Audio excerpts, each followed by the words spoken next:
நீதா உனக்கு காவியம் மேல இவ்வளவு பாசமா? அட எனக்கு தெரியாம போச்சு.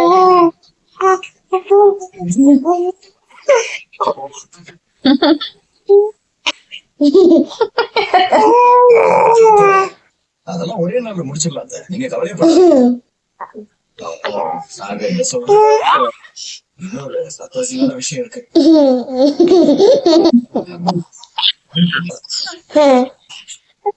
வரட்டும், அவர் இருக்கும்போது சொன்னாங்க. சரியாப்பா, அந்த மாதிரிலாம் பண்ணக்கூடாது. அதெல்லாம் லேட்டா வர்றதுக்கு நீங்க சொல்லு.